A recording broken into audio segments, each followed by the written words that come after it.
Hola jóvenes, espero todos y todas se encuentren bien. Para mí es un gusto saludarles una vez más. Mi nombre es David Cruz, como recordarán. El video de este día está en la sección de álgebra y el tema en específico va a ser exponentes y radicales, así que comencemos. Todos y todas tienen ya nociones de cómo funcionan exponentes y radicales. El objetivo de esta sesión no es enseñar algo nuevo, o por lo menos yo espero que no sea así, sino más bien homogenizar lo que sabemos, ordenar y estandarizar los mínimos que yo espero que tengan de cara al examen. De repente hay temas que todo el mundo recuerda perfectamente bien, otros quizás se nos olvidan un poquito, otros quizás nos confunden un poquito, así que la intención de este video es eso, es estandarizar nuestros conocimientos para que partamos de una base común. Comencemos. Los exponentes, ustedes ya saben qué son. Son estos numeritos que ponemos arriba de otros números o de letras. Como en un video anterior, aquí también les quise incluir un chiste o un meme matemático. Este está en inglés, se los leo. X al cuadrado dice, entonces, cubo, ¿te consideras religioso? Y X al cubo responde, creo que hay poderes mayores que nosotros y a eso te referís. Es un chiste que tiene mucho más sentido en inglés. En el mundo hispanohablante es normal que a estas expresiones las llamemos x al cuadrado y x al cubo, pero en inglés, en el mundo angloparlante, también se les conoce como x al poder de 2 o x al poder de 3. Y de ahí viene esto de los poderes mayores, de los poderes superiores. Como les digo, tiene un poco más de sentido en inglés, pero lo incluí porque la idea subyacente es que en función del valor de ese numerito de arriba, estamos diciendo cosas, cosas que ustedes ya conocen. Pero, de nuevo, la intención es homogenizar, así que acordemos una definición común. Vean primero que aquí estoy hablando de exponentes enteros positivos. ¿Cuáles son los enteros? Negativos, positivos y ceros. Si estoy diciendo enteros positivos, es otra forma de decir naturales. 1, 2, 3, 4, 5, 6, etc. La definición dice, para cualquier real X, ojo acá, X, el que va a tomar el puesto de la base, el número de abajo o la expresión de abajo, me dice que es un real, es decir, que este no se restringe a los naturales. Este puede ser un 7, un 14, un 3.15, una raíz de 9, cualquier cosa que se les ocurra. Puede ser pi, puede ser e, todos los reales pueden ser la base. Pero de momento nos vamos a concentrar en aquellos casos donde el exponente es un natural, un entero positivo. Y me dicen que x a la n representa el producto de n factores de x que se lee como x a la n potencia. En otras palabras, x elevado a la n es multiplicar a la x a la base por sí misma tantas veces como el exponente me indique. De nuevo, son cosas que ustedes ya conocen, pero me interesa que partamos de un punto común. Luego, exponentes enteros negativos. ¿Qué pasa cuando el exponente ya no es un 5, un 9, un 10, sino menos 3, menos 7, menos 14? ¿Qué va a pasar ahí?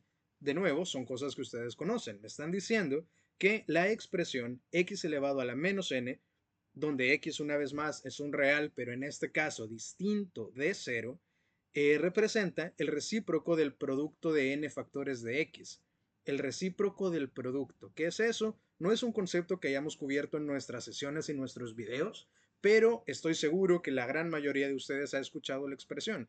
El inverso o recíproco del producto o multiplicativo es aquel número que yo tengo que encontrar para que mi número base se convierta en 1 al multiplicar.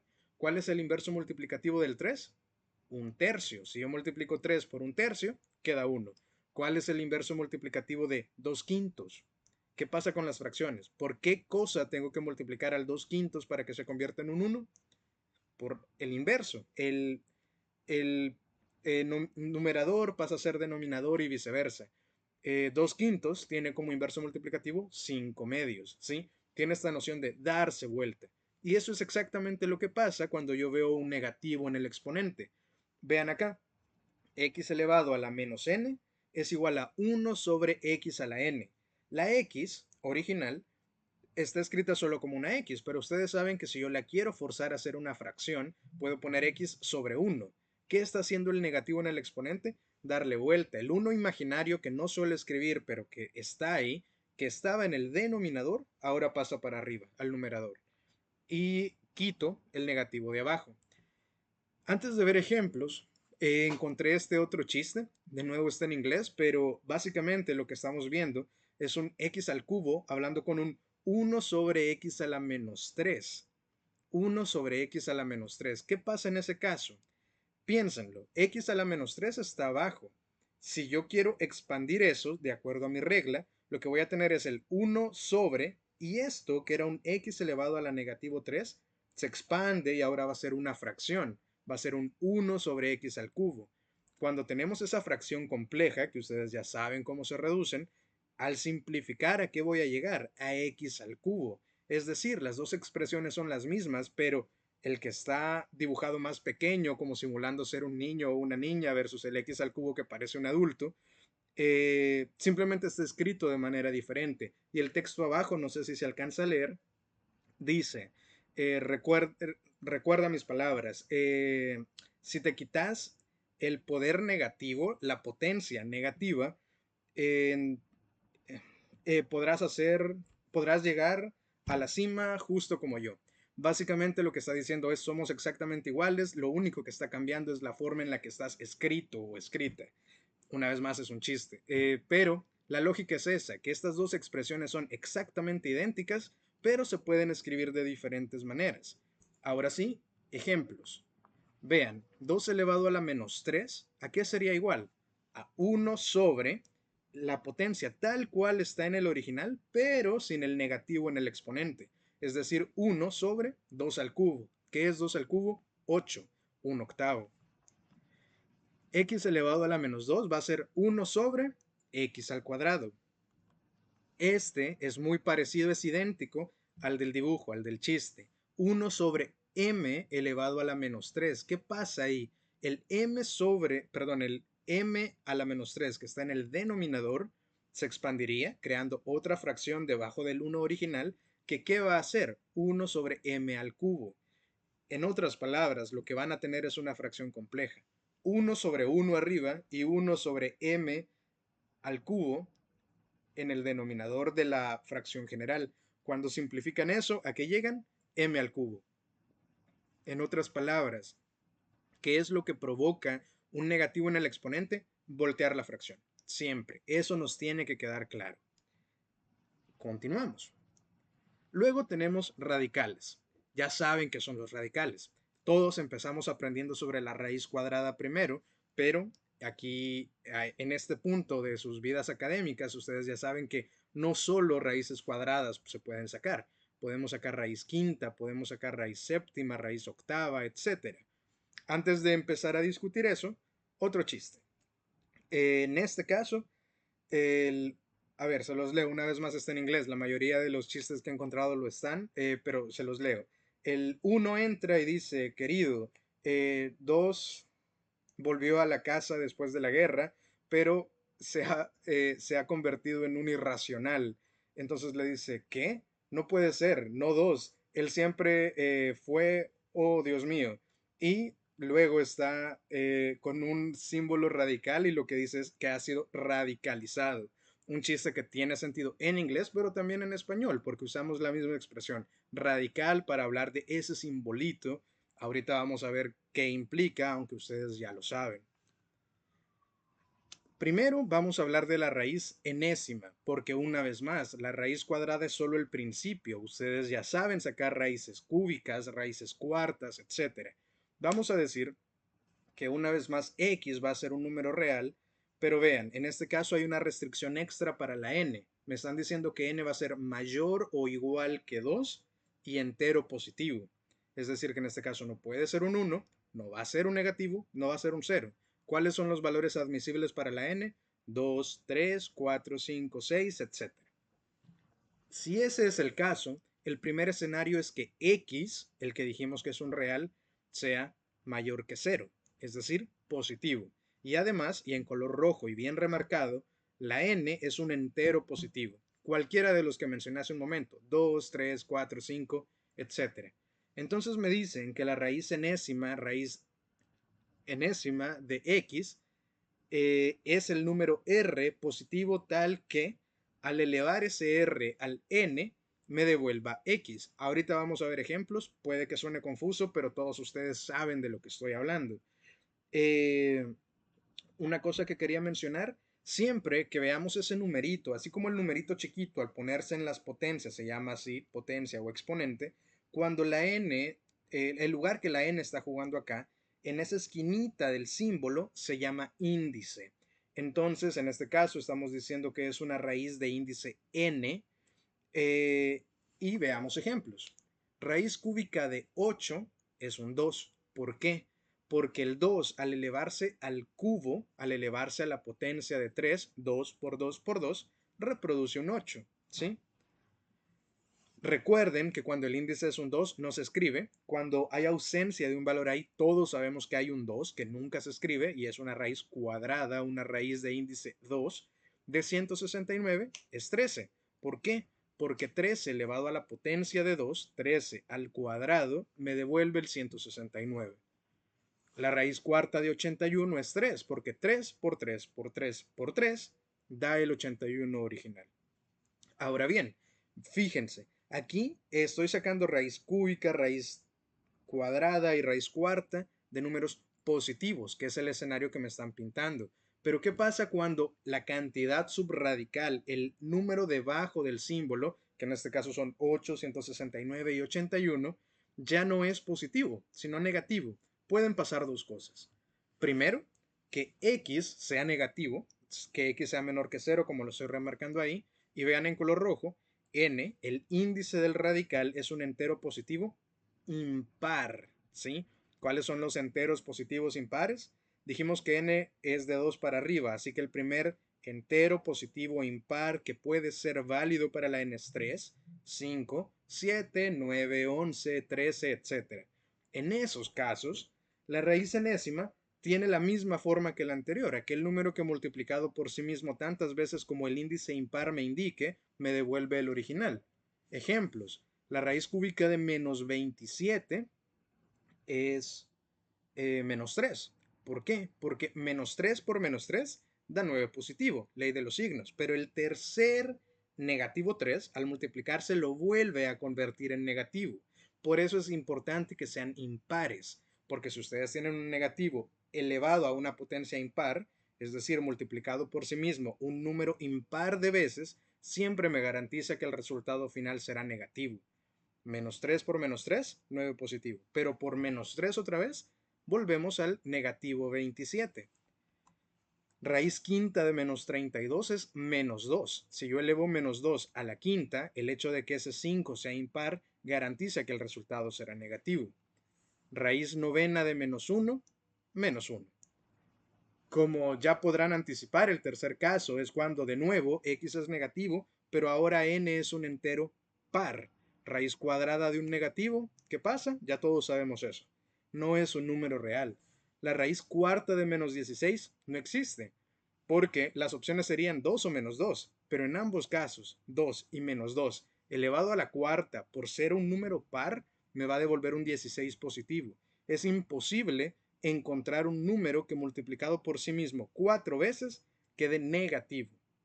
Entonces decimos, no existen los naturales. Existe en otro conjunto que está más allá de nuestras sesiones, que son los imaginarios, que están a su vez dentro del grupo grande de imaginarios más reales que genera los complejos, pero de eso no vamos a hablar.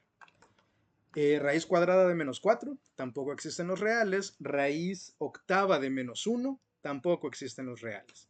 Entonces, de nuevo, ¿qué sabemos que debe pasar si si la cantidad subradical es positiva? Da igual cuál sea el índice, yo voy a ser capaz de sacar la raíz. Pero cuando la cantidad subradical es negativa, ojo ahí, dependerá del índice, ¿sí? Del numerito arriba del símbolo radical. Ahora, exponentes racionales. Ya hablamos de que la potencia sea positiva, que la potencia sea negativa. Ya hablamos de las raíces. Y ahora, con esta parte de acá, vamos a hacer el nexo entre todo lo que acabamos de decir. Porque, vean, me dice que si x es un real con n mayor o igual que 2 entero positivo otra vez, el mismo escenario que el anterior, la raíz enésima de x, si esta existe, entonces yo sé que x elevado a la 1 sobre n es igual a esa expresión.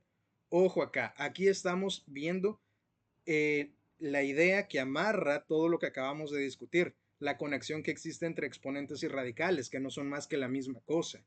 Pero ¿qué pasa? Como les decía, ya hablamos del escenario donde la potencia es positiva, donde la potencia es negativa. Pero ¿qué pasa si la potencia es fraccionaria? Este es ese escenario.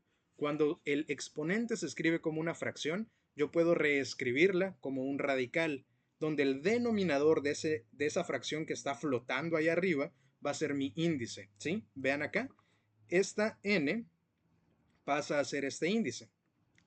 Entonces, ojo que esto lo podemos expandir. Acá, como la x no tiene exponente, pues aquí tomamos un 1. Pero, ¿qué pasa si sí hay un exponente? Vamos a decir que si la raíz enésima de x existe y m es cualquier entero, tal que m entre n están en sus términos mínimos, es decir, no se les puede sacar mitad, tercera, cuarta, quinta, etcétera, lo que ocurrirá es esto. Vean, esta parte de aquí es fundamental que quede clara. Cuando yo tengo x elevado a la m sobre n, el numerador de esta fracción es el exponente de la x y el denominador, que es la n, se vuelve el índice del radical. ¿Sí? Estas tres expresiones son perfectamente equivalentes. Esta m de exponente se puede salir de la expresión y escribirse así. En paréntesis, raíz enésima de x y la potencia es ser una m. Veamos ejemplos. Vean ahí, raíz de 8 es igual a 2 elevado a la 3 medios. ¿Por qué? 8 se puede escribir como 2 al cubo, 2 a la potencia de 3. Es esto de acá. ¿Y cuál es cuando hay ausencia de número que dijimos? Si aquí no hay nada, ¿qué número sé yo que va en el índice? Un 2. ¿Y qué pasa con el índice? Se convierte en el denominador de esta fracción. Entonces 2 elevado a la 3 medios, raíz de 8. Raíz cúbica de m a la quinta es m a la quinta, pero ese a la quinta, ese 5 que está ahí ahora tendrá denominador, que era el índice original, el 3. Vean este de ahí. Esta parte de acá es importante. Aquí no hay un solo elemento. Aquí tenía solo un 8, aquí solo una m con potencia. Acá tengo dos elementos, un número y una letra. ¿Qué está pasando entonces con el radical? Esta parte es importante y la vamos a formalizar en un momento. Lo que tenemos es que sacar raíz cúbica de ambas expresiones. La raíz cúbica del 27 es 3, es positivo, esto es entero impar, positivo también, entonces sé que va a ser un 3 directamente, pero esta x a la sexta también tiene que salir de la raíz cúbica. ¿Qué va a pasar acá? El 6, originalmente el exponente de la x, ahora va a tener como denominador al 3. 6 entre 3 que me da 2. Aquí cometí el error de poner esto como una m, pero fijamos que eso es una x, pero los valores numéricos están correctos. Esto sería un 3x cuadrado, ¿sí? Porque este 6 se dividió entre este índice. Para formalizar todo, acá están esas reglas. Pueden pausar, pueden tomarle screenshot a esto, pueden reescribirlo en sus cuadernos y escribirlo con sus manos les ayuda a recordarlo mejor. Eso es fundamental. Vean, esta primera regla, por ejemplo, ustedes ya la conocen. Hasta hay quienes la memorizan, casi pueden recitarla. Cuando tengo potencias de la misma base, se escribe la misma base y los exponentes se suman. De manera análoga, cuando tengo la misma base, acá, y los exponentes se dividen, perdón, cuando tengo la misma base dividiendo, se escribe la misma base y los exponentes se restan. El exponente del de arriba menos el exponente del de abajo. Diríamos entonces que esta regla de aquí y la primera son versiones levemente diferentes de la misma noción básica. Lo que tenemos acá es que una potencia elevada a una potencia es como si yo multiplicara los exponentes. Esto de acá es importantísimo también. Estos dos de acá. Quiero que pongan especial énfasis en estos dos, porque estos llevan a confusiones que pueden salir muy caras en un examen. ¿Qué estoy diciendo acá? A y B se están multiplicando y ese producto está elevado a la n. ¿Qué va a pasar entonces con esa n? Se tiene que distribuir entre ellos dos. La n le pertenece tanto a la a como a la b. Igual pasa si a y b en lugar de multiplicarse se dividen. Vean, a entre b todo elevado a la n le pasa a los dos. Sería un error solo dejar que la A tenga n y la B no, le pertenece a ambos.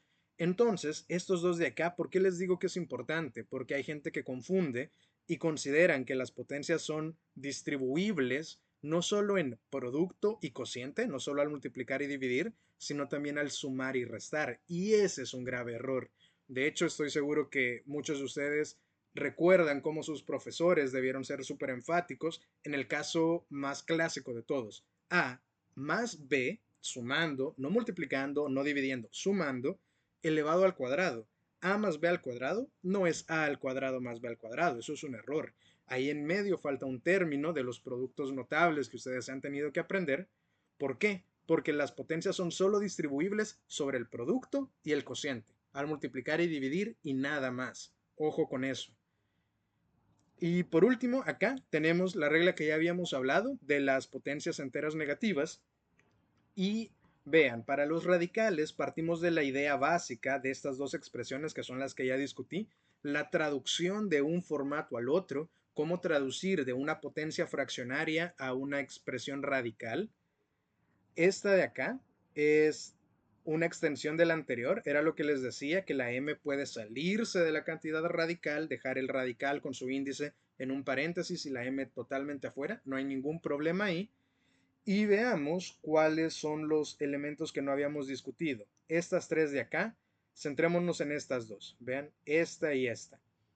Esto se parece muchísimo a estas dos de aquí que les pedí poner atención. Y no tiene ninguna sorpresa. Una vez más, los exponentes y los radicales son expresión de la misma noción, solo que escrita de manera diferente. Aquí, ¿cómo se los resumí? ¿Cómo quiero yo que lo anoten en sus cuadernos? Como lo dije, que las potencias son distribuibles sobre el producto y el cociente. Pero los radicales son una forma especial de potencia y eso es lo que tenemos acá. Los radicales también son distribuibles. Raíz enésima de A por B es raíz enésima de A por raíz enésima de B. Se lo puedo dar a ambos. Lo mismo si se están dividiendo. ¿Cuál sería un error? Que este A y B se estuvieran sumando y ustedes me lo separen. Eso no se puede hacer. Pero si se multiplican o se dividen, se puede distribuir tanto las potencias como los radicales. Y esta última de acá es el equivalente a la potencia de la potencia, pero en este caso el radical del radical. ¿Qué va a pasar con los índices? Se multiplican. Ya con eso, ahora quiero pasar a ejercicios o ejemplos. Para eso, permítanme, nos vamos a mover un poquito para que ahora el foco esté acá en los ejemplos. Eh, Perdón, ahí, vamos a partir con ese. Vean ese de ahí, está bien fácil.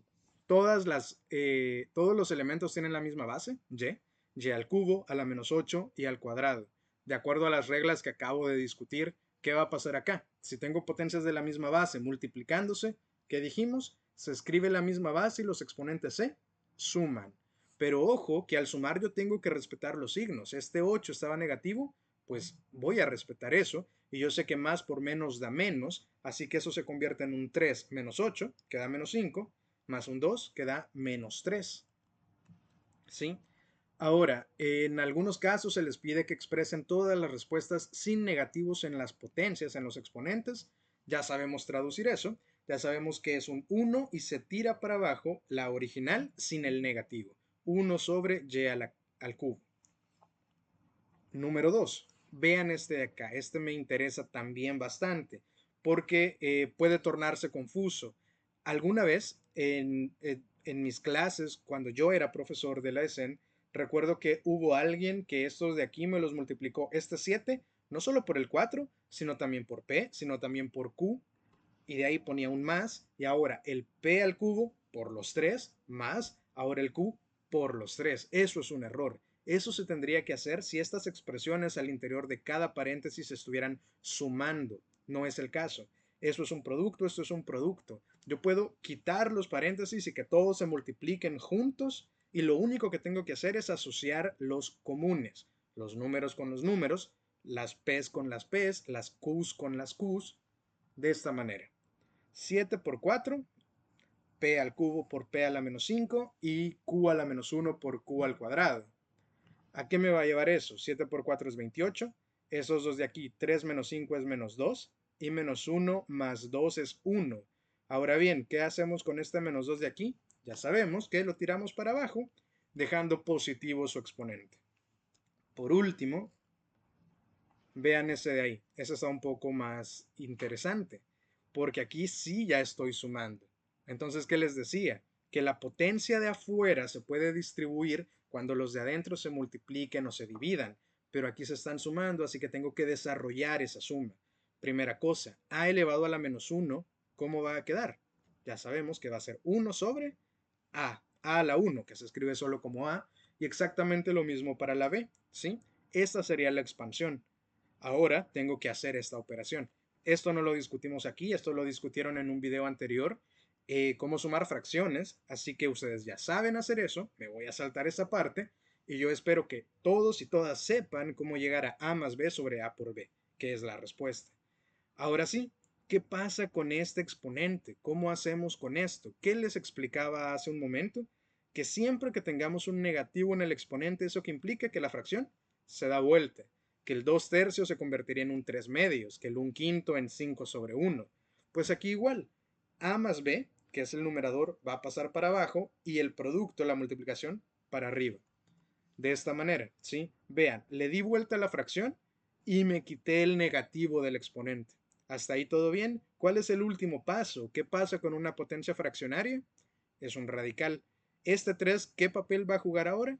De índice de la expresión radical.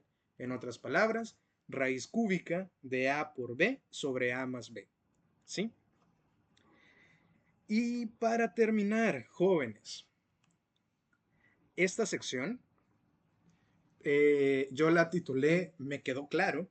Entiendo que en otros videos han tenido cosas similares donde se les dejan un par de ejercicios que deberían haberles quedado claros y que son una forma de autoevaluarse.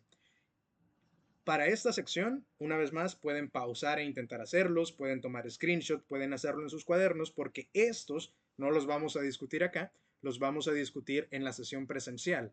Así que espero que trabajen esos dos problemas y si hay dudas, si hay mucha confusión, las vamos a resolver en la sesión presencial porque con esto vamos a comenzar. Entonces, espero haya quedado claro. Espero este par de problemas no sean muy complicados. Los discutimos cuando nos veamos de manera sincrónica. Y aquí les dejo una vez más el índice completo para que recuerden todo lo que cubrimos en este video. Espero que haya quedado claro y nos vemos en el siguiente video o en la siguiente clase presencial.